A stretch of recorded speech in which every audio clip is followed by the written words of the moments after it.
Xin nhiệt liệt chào mừng quý vị và các bạn đã đến với hội nghị người dùng và các nhà phát triển NukeViet năm 2013, phiên làm việc buổi chiều ngày hôm nay. Vào buổi sáng thì chúng ta đã cùng nhau thảo luận về những vấn đề chung về vấn đề phát triển NukeViet, và buổi chiều hôm nay thì chúng ta sẽ tập trung thảo luận và trao đổi chuyên đề kỹ thuật trong quá trình sử dụng và phát triển NukeViet. Vâng, thưa quý vị và các bạn, đến với chương trình của chúng ta ngày hôm nay, rất vinh dự cho cộng đồng NukeViet của chúng ta là sự có mặt của anh Kanai đến từ Mozilla. Sau đây xin mời anh lên sân khấu để có đôi lời chia sẻ cũng như giới thiệu về một hệ điều hành FireFox, một hệ điều hành rất hot và sắp ra mắt trong thời gian sắp tới. Xin mời anh.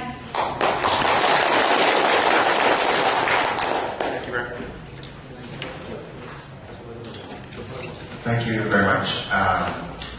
I apologize for not being able to speak Vietnamese, so I'll use my English. And if you have any questions, please stop me in the middle, and I'll be happy to try and answer any questions you might have.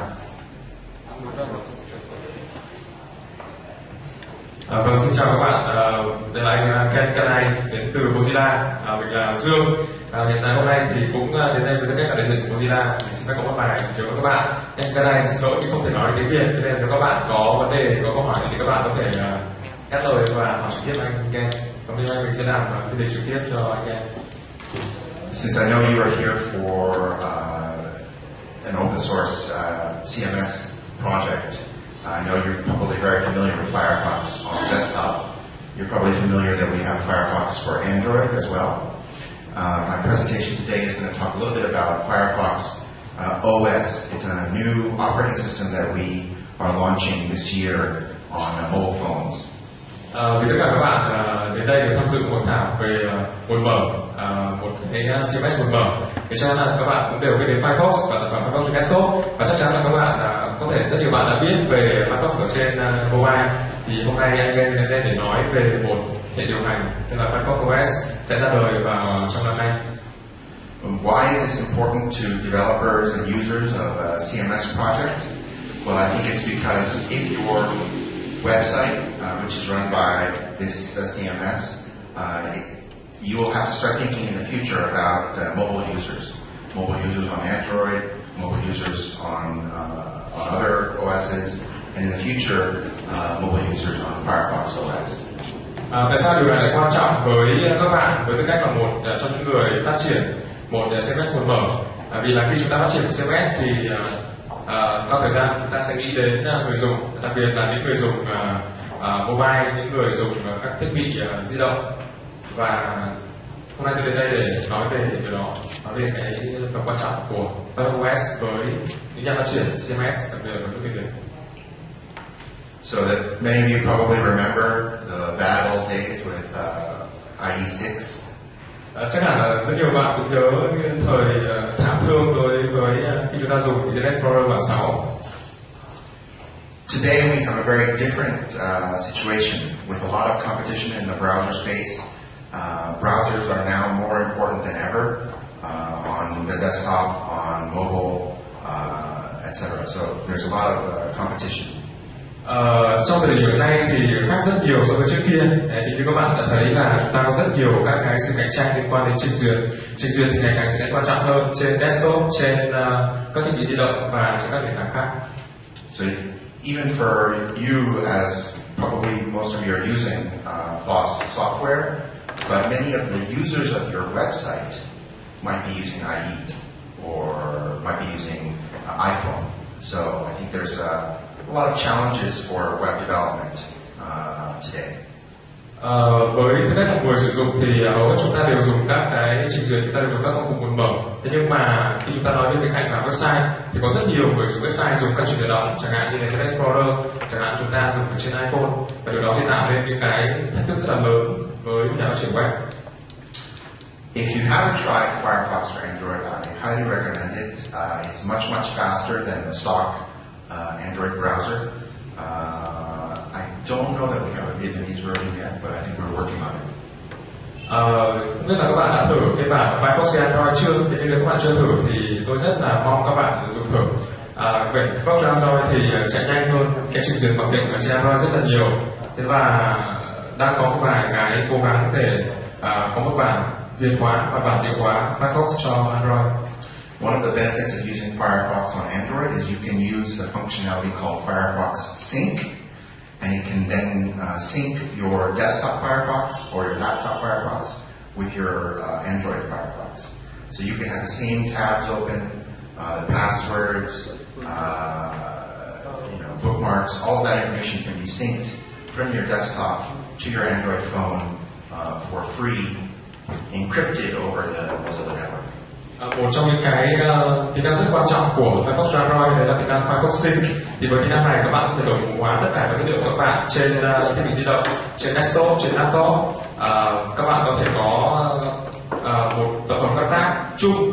Khi các bạn mở desktop ra thì các bạn có tập hợp các tab đấy. Các bạn mở mobile ra, các bạn sẽ có chung tập hợp các tab đấy. Rồi là các thông tin liên quan đến bookmark, các thông tin liên quan đến username, password sẽ đều được đồng bộ hóa và được mã hóa ở trên server của Mozilla. So today I'm going to talk a little bit about what's called FireFox OS, and if you're interested, I have a prototype version running on this phone, and you can try it. Basically, the idea here is to create a new operating system for mobile phones that has a number of benefits. Currently, many of the smartphones are fairly expensive, at least the high-end ones, and we're hoping to build a smartphone at a much lower cost. Second, all of the apps for this phone are web apps. So if you're a web developer, you can make an app for this phone just using HTML, CSS, and JavaScript. Hôm nay tôi sẽ nói về một hệ điều hành mở ở trên các nền tảng di động, đó là FireFox OS. Cái điểm quan trọng, một cái vài đặc điểm rất quan trọng của hệ điều hành này so với các cái hệ điều hành mà chúng ta đang có.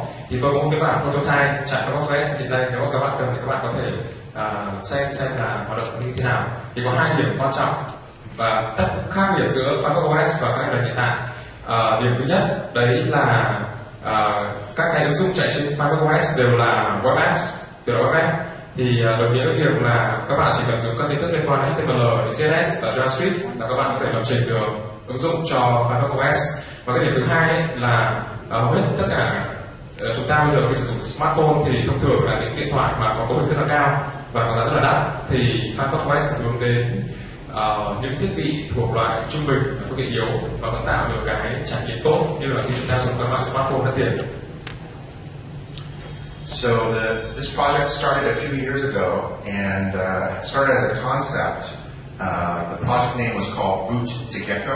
Gecko is the name of the rendering engine that's inside Firefox. And what this will give anybody is the same functionality of Firefox, but on your mobile phone. Basically, every single app or every single every single aspect of the phone is made by web page. So if you look at this phone, whether it's the calculator is a web page. The SMS application is a web page. The web browser is a web page. Everything is a web page, basically. Dự án này thì được bắt đầu bởi một vài năm trước đây với một cái tên là Boot to Gecko. Gecko này thì là cái rendering engine của Firefox. Thì ý tưởng cơ bản là tất cả những ứng dụng, tất cả những thứ chạy trên FireFox OS đều là một trang web. Ứng dụng về SMS, ứng dụng về trình duyệt, ứng dụng gọi điện, tất cả các ứng dụng ở trên điện thoại này đều là một trang web. There are three main, for the technical areas, the three main parts of Firefox OS for a mobile phone. There's what's called, at the lowest level, there's called GONC. And GONC is the connection between the hardware. It's a very low-level operating system. It's using a Linux, but a very, very basic Linux, stripped down just for mobile, and that connects to the hardware. On top of về mặt kỹ thuật thì FireFox OS bao gồm 3 thành phần như các bạn thấy. Thì ở phần thấp nhất đấy là GONC. GONC thì là một cái nhân hệ điều hành giống như là Linux, dựa trên Linux, thế nhưng là một cái bản Linux cực kỳ cơ bản, đã bỏ đi rất là nhiều thứ phía trên để giúp chúng ta có một cái nhân chạy ở trên thiết bị di động. Gecko is the Firefox engine inside the operating system. And that's the middle layer. So all of the apps and the web, basically everything runs on top of this Gecko engine. Gecko engine thì là một cái thành phần quan trọng nhất, là chính là một cái thành phần FireFox chạy ở phía trên Công. Thì Gecko này nó vai trò như là một cái phần giữa, tức là tất cả các thiết bị mà các bạn chạy thì đều thông qua cái engine là Gecko. Tất cả các phần mềm các bạn chạy thông qua engine là Gecko. And the user interface, all of the web pages that you see, all the apps, so to speak, of the phone, they're put together in what's called Gaia. That's the user interface of the phone. So that's the aspect that I think everybody will be touching.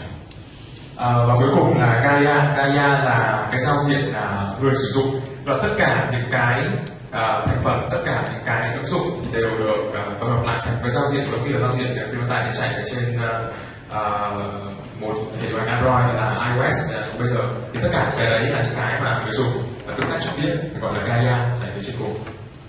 So one of the things that we've also done is, for most other mobile phones, they have an operating system which connects to different parts of the hardware of a mobile phone, like the dialer, the vibration, the camera, etc. What we've done is we've added that functionality to HTML. So basically the web browser can connect to the dialer, the web browser can connect to the camera, the web browser can connect to all the hardware in the phone.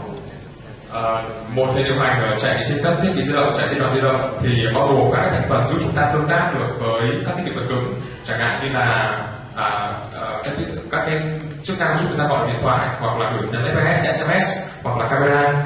Thì FireFox OS giúp chúng ta có thể truy cập được các thiết bị vật cứng này ngay tại trình duyệt. Tức là với trình duyệt thì các bạn có thể truy cập được camera, các bạn có thể truy cập được chức năng gọi điện thoại hoặc là SMS, vân vân.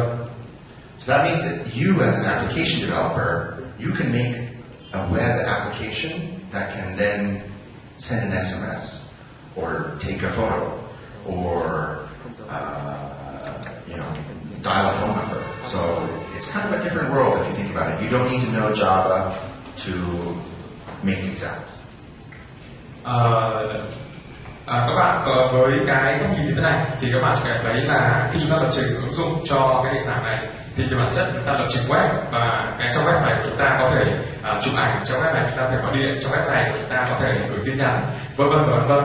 Và nếu mình zoom một chút thì các bạn thấy là cái cách thức này chúng ta sẽ hoàn toàn khác so với cách thức chúng ta lập trình truyền thống. Các bạn không cần phải học Java, các bạn không cần phải học các cái ngôn ngữ lập trình chạy liên tiếp trên thiết bị di động, trên điện thoại, và các bạn chỉ cần lập trình trong web là các bạn có thể sử dụng được.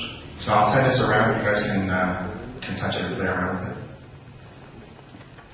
This is a screenshot. Các bạn nào có thể, các bạn nào muốn xem cái điện thoại chạy web nào thì các bạn có thể.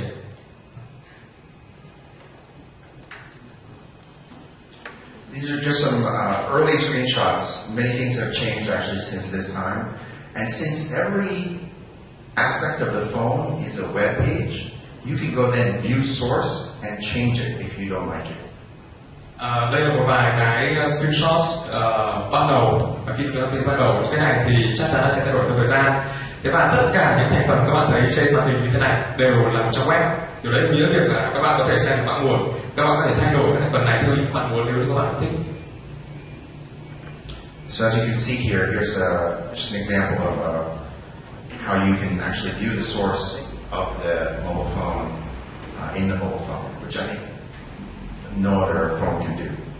Đây là một cái ví dụ mà các bạn có thể dùng một ứng dụng để xem mã nguồn của một ứng dụng chạy trên thiết bị di động, và tôi nghĩ rằng là điều này thì chúng ta không thể nào làm được với các cái thiết bị di động hiện tại. So even things like the settings page, this is also just a web page. Ngay cả trang cấu hình thiết lập điều chỉnh thì cũng chỉ là một trang web thông thường. Even the calculator is a web page. Cả ứng dụng máy tính cũng là một trang web thông thường. So how do I try FireFox OS?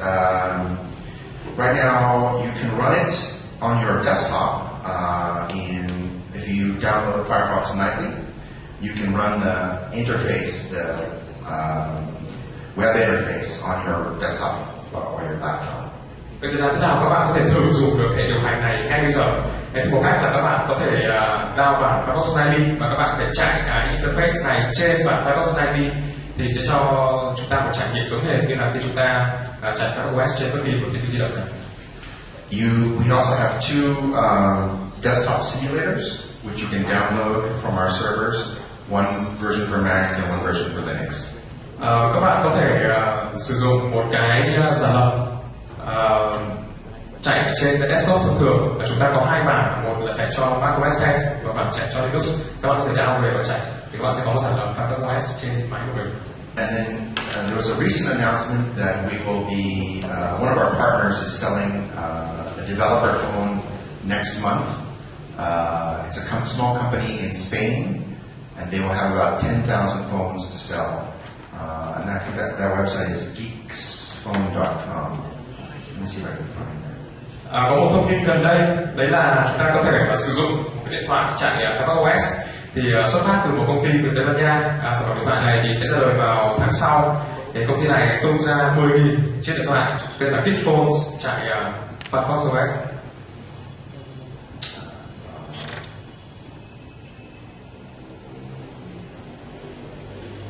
Anyway, we can. I can send that around later, but you can also put FireFox OS on an existing Android phone, but it's fairly difficult to do, and there's the danger of breaking your Android phone. So I would only do that if you're very confident in your Android hacking skills. Bạn có thể chạy FireFox OS trên thiết bị Android hiện tại của bạn. Nhưng mà khi chúng ta chạy như thế thì có khả năng rất lớn đấy là chúng ta sẽ biến điện thoại ra thành cục gạch. Cho nên là nếu mà bạn tự tin về khả năng hack Android của bạn thì chúng ta hãy làm. So we also have a marketplace. The marketplace is currently available if you're using what's called FireFox Aurora. There are 4 different versions of Firefox. There's the desktop Firefox, which you probably all have. There's one called FireFox Beta, which is the next version that's coming. The one called FireFox Aurora is 2 versions in the future. And that one you can run Firefox Marketplace if you are making an app for Firefox OS. Chúng ta có một cái sản phẩm là FireFox Marketplace. Thì xin phép giới thiệu một chút về sản phẩm này. Cái Marketplace này giống như là App Store hoặc giống như là Google Play. Thì các bạn có thể chạy, các bạn có thể sử dụng cái FireFox Marketplace nếu như là chúng ta dùng bản FireFox Aurora. Thì FireFox Aurora là gì? Chúng ta có 4 phiên bản FireFox. Bản FireFox ổn định là bản FireFox mà chúng ta dùng ở trong các trong desktop hoặc trong các thiết bị di động. Tiếp theo là FireFox Beta, tức là cái bản sắp tiến tới ổn định, bản mà đang được dần ổn định hóa. Tiếp theo là FireFox Aurora, tức là cách làm ổn định là 2 phiên bản. Đấy thì đây chính là cái phiên bản mà chúng ta có thể sử dụng được FireFox Marketplace. Thì bản cuối cùng là FireFox ID là bản được build hàng ngày, không ổn định. There's lots of places online to get information about Firefox OS and the development. So if you're interested in any of this, just come see me. And also there's a number of members of the Mozilla Vietnam community here today, and so they can also help you find information about Firefox OS. Có rất là nhiều các cái nguồn tài nguyên mà chúng ta có thể sử dụng để tìm hiểu và để fix FireFox OS trên mạng. Ngoài ra thì các bạn có thể liên hệ trực tiếp với tôi để các bạn có câu hỏi. Chúng ta có thể liên hệ với một vài thành viên của Mozilla Việt Nam trong ngày hôm nay để biết thêm các chi tiết. Thank you very much. I'm happy to take some questions. Chân thành cảm ơn các bạn. Các bạn có câu hỏi này không ạ?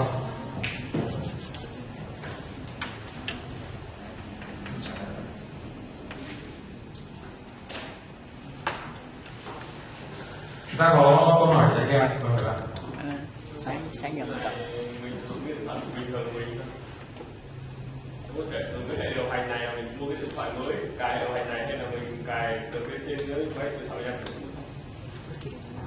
bất kỳ. So what you're asking is, can we use FireFox to replace the new one? You can run it on some Android phones, but it's difficult to move. It's not impossible, but it's hard. We're trying to.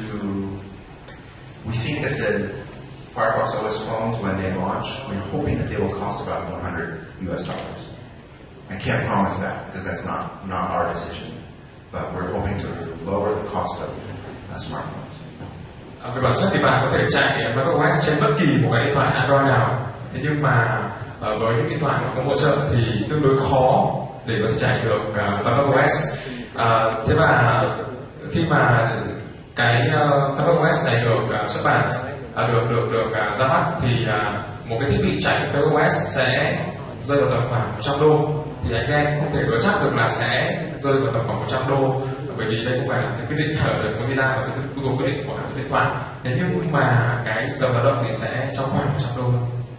If you know about the site XDA Developers, it's a mobile hackers site. Bạn có biết trang XDA Developer? Đấy là một trang cho mobile hacker.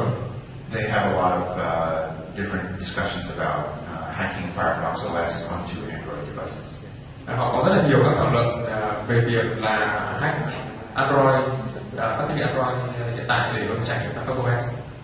I know it runs on Google old Google Nexus, Samsung Galaxy S2, maybe S3, a few others.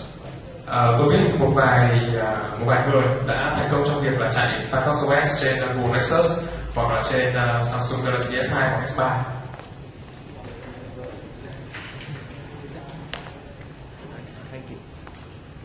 Any other questions? Mình có một câu hỏi cái này về an ninh bảo mật của cái FireFox OS.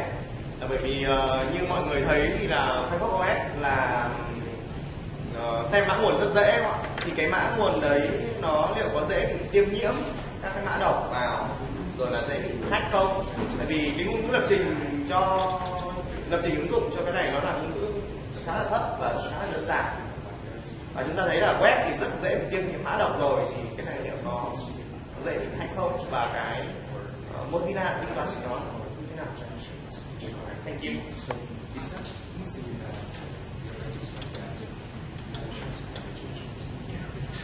That's a great question. It's a new operating system, so I'm sure there will be some problems, but basically the only information that the phone can see is over port 80. It's web traffic. So even if you download an app, what you're downloading is basically a bookmark to a website. So you're not downloading native information like you do on Android. It's not like an app that runs on your phone. So Mozilla has had how many years have we been doing Firefox? Since 2003. 10 years of experience in making Firefox a very secure browser application. So all of that experience, 10 years of security experience, is put into Firefox OS.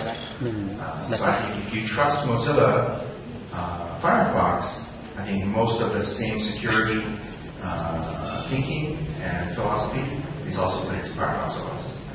Đây là một câu hỏi hay. FireFox OS là một hệ điều hành rất là mới, cho nên là chắc chắn là chúng ta sẽ gặp rất là nhiều vấn đề khi chúng ta chạy trên một cái định thực tế. Thế nhưng về bản chất thì tất cả các cái web traffic thì đều được thông cộng 80. Thế và cái cách thức mà chúng ta cài và ứng dụng lên FireFox OS sẽ khác hoàn toàn so với cách thức mà chúng ta ứng dụng ở trên một thiết bị chạy hệ điều hành khác, một thiết bị ví dụ chạy Android thông thường. Và vì thế cho nên là cái vấn đề liên quan đến security nó sẽ giống với vấn đề liên quan đến security của trình duyệt, chứ không phải vấn đề security liên quan đến việc một ứng dụng có thể xem được mã nguồn, có thể sửa được mã nguồn như là chạy trong thiết bị thông thường. Cái thứ hai đấy là vì chính cái vấn đề này liên quan mật thiết đến vấn đề liên quan đến security trình duyệt, và chúng tôi đã có khoảng gần 10 năm bắt đầu từ 2003 phát triển FireFox và đã có một vài các cái kinh nghiệm rất là quý báu trong việc là thắt chặt vấn đề liên quan bảo mật của FireFox. Vì vậy nếu các bạn tin tưởng Mozilla, các bạn chạy FireFox thì tôi tin rằng chúng ta sẽ có được các cái tính năng liên quan bảo mật tốt như là FireFox. Trên FireFox OS chúng ta có cùng một cách thức tư duy, có cùng triết lý, và chúng ta sẽ có một cái, và chúng tôi hy vọng chúng ta sẽ có cùng một cái mức bảo mật khi chúng ta chạy FireFox OS.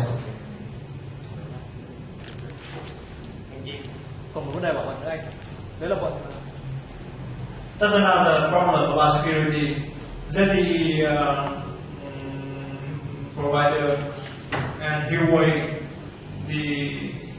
they have security problem with U.S. government that selling private information. So how we can deal with this problem?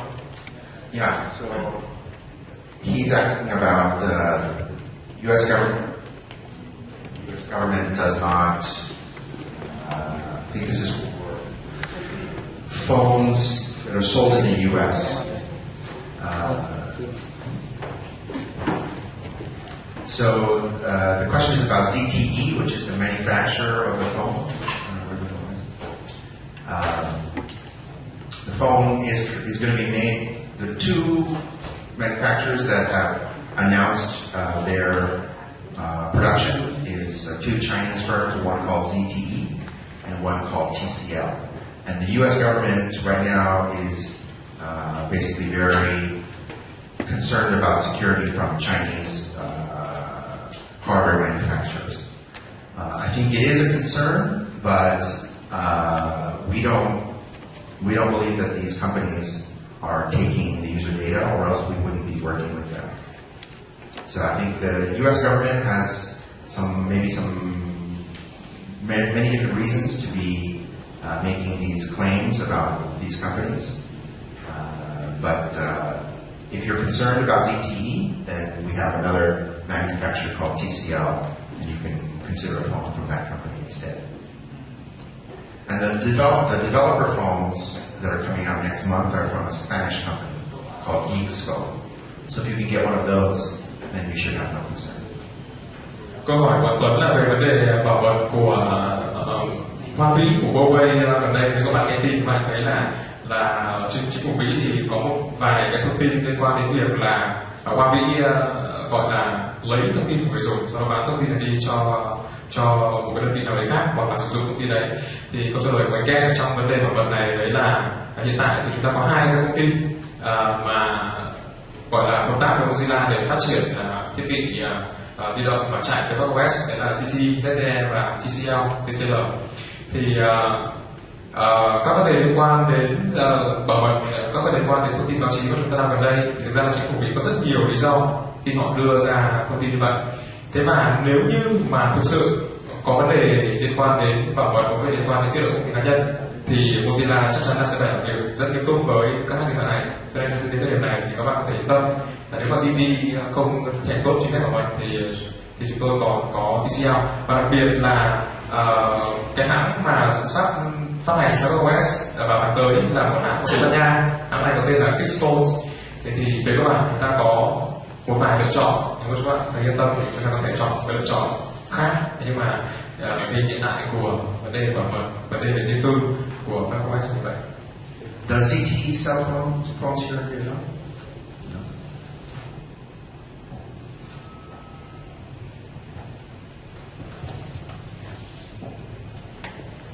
Cho em xin có câu hỏi là hồi nãy giờ em có trình bày đó là tất cả các thao tác trên đó đều thông qua trang web, tất cả giao diện xử lý như một trang web từ gọi điện nhắn tin. Như vậy thì khi mà mình viết ứng dụng cho FireFox OS thì mình sẽ viết bằng những cái ngôn ngữ nào, những ngôn ngữ thông thường xây dựng trang web, hay là có xây dựng có phải còn những ngôn ngữ khác hay không, và cách thức đánh phối một ứng dụng đưa chia sẻ thì như thế nào?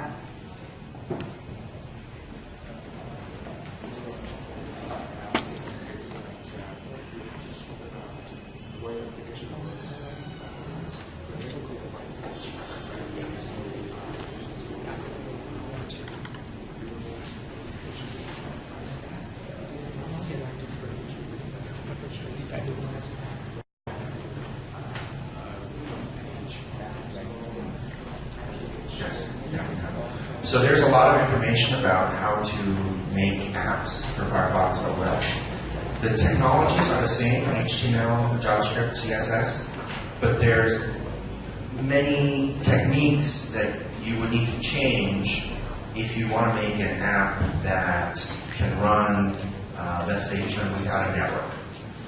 So let's say you want to make a web app for FireFox OS that you want to be able to run even if the user is not on the phone network, not accessing, you know, the cloud. You would need to be able to have that app save a lot of assets to the phone, into the phone's database, and then be able to access that information locally. So there's a lot of, you have to change your thinking a little bit, yes, to make an app for the phone. You can make just a simple bookmark, but that will always require network connectivity. So for instance, things like the calculator and the other apps that come native on the phone, they're all web apps, but they don't require network access. So there's a lot of tutorials online from Mozilla that you can use to develop mobile phone apps. Có rất nhiều các tài nguyên và có nhiều hướng dẫn trên mạng như các bạn thấy đây để giúp các bạn có thể phát triển một cái ứng dụng web app cho FireFox OS. Thì về bản chất thì việc phát triển một ứng dụng cho FireFox OS thì dùng những công nghệ tương đương với việc phát triển một trang web thông thường, đấy là HTML, JavaScript và CSS. Thế nhưng mà các kỹ thuật mà chúng ta dùng để phát triển một cái ứng dụng cho FireFox OS sẽ tương đối khác so với cách thức mà chúng ta tư duy theo phát triển ứng dụng truyền thống. Chẳng hạn như là các bạn sẽ cần phải biết cách để chúng ta có thể làm ứng dụng chúng ta hoạt động được mà không cần phải có kết nối internet. Chẳng hạn như là ứng dụng liên quan đến máy tính, chẳng hạn là ứng dụng mà có thể hoạt động mà không cần phải kết nối đến internet. Thế hoặc là cách thức mà chúng ta có thể lấy các thông tin, chúng ta có thể lưu các thông tin, các cái liên quan đến quyền truy cập ở trên trình duyệt vào trong thiết bị điện thoại. Đấy thì đấy là những cái kỹ thuật mà chúng ta cần phải biết để chúng ta mới có thể điều chỉnh được ứng dụng ở trên FireFox OS. Thế về bản chất là công nghệ là tương đương nhau, nhưng mà chúng ta cần phải thay đổi tư duy một chút so với lập trình web truyền thống. Và các bạn có thể tìm được rất nhiều các cái nguồn tài liệu, rất nhiều các tutorial qua trang của Mozilla hoặc là qua những tài nguyên trên mạng. Basically, it's the docs here, the developer.mozilla.org, boot2gecko, and the web API docs. That information has a lot of that information. Hai cái liên kết cuối là hai liên kết mà các bạn phải tìm được rất nhiều các thông tin liên quan đến việc phát triển ứng dụng như thế này. Các bạn có thêm câu hỏi gì không ạ?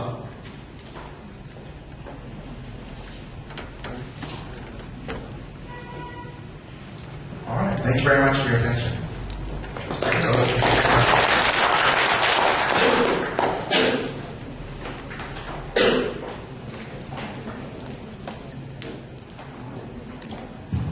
Vâng, xin cảm ơn anh Dân Kanai bởi những thông tin vô cùng thú vị và bổ ích anh vừa chia sẻ với tất cả chúng ta. Vâng, thưa quý vị và các bạn, để có thể hiểu rõ hơn cách sử dụng của NukeViet, ngay sau đây các kỹ thuật viên của NukeViet sẽ hướng dẫn chúng ta cách sử dụng các kỹ thuật, cách sử dụng và quản trị NukeViet. Xin mời các anh ạ.